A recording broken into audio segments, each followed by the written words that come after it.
Here we are at the well field to see Dick Brand. Dick has been working for facilities for many, many years, and in fact just retired. And he's going to give us a tour of the well house and water treatment facility, and ultimately the pumping station as well. So I'm going to sort of step away, and Dick will be talking to you. My name's Dick Brand. I'm from Facilities Operations. I'm here today to give you a quick overview of UConn's water supply system.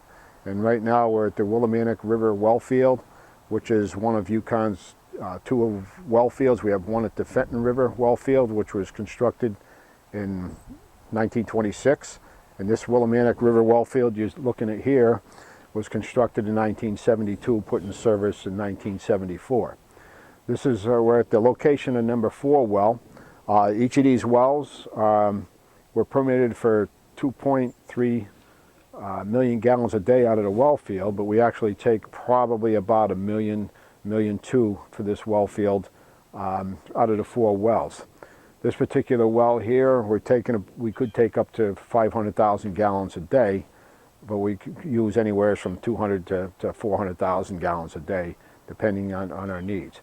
This particular well field consisted of 4 wells. We pump up on the upper plateau. We have a treatment facility. At that point, we inject pH control, which is caustic soda, and disinfection, we use sodium hypochlorite. Then we have a branch that feeds the depot campus, and then the water continues about 4.5 miles to 5 miles to our 5 million gallon underground reservoir. And at that point, we have a pumping station that pumps to the big water tanks on campus that does a gravity supply system to the campus for domestic use. And we also have fire use, which we elevate the water system for the fire protection up to 150 pounds, which is on 2 different pump systems. Down here, again, this is our well field. We also use about 1.5 million gallons a day on campus.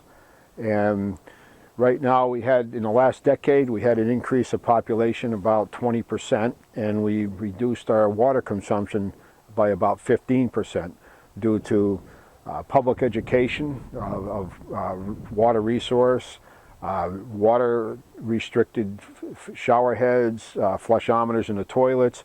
We also built a reclaimed water facility. That reclaimed water takes the sewage and treats it, and we use it on campus at the central utility plant for boiler makeup, chill water makeup, and we're presently constructing buildings that will use the reclaimed water for flushing toilets. At this point in time, we're not permitted for irrigation on campus, but we are looking, hopefully in the near future, be able to use that water for irrigation of different lawns and gardens. Okay, at this point in time, we're going to go inside the building, and I'll explain some of the items we have in there, such as a pump, and we also have sections of pipe.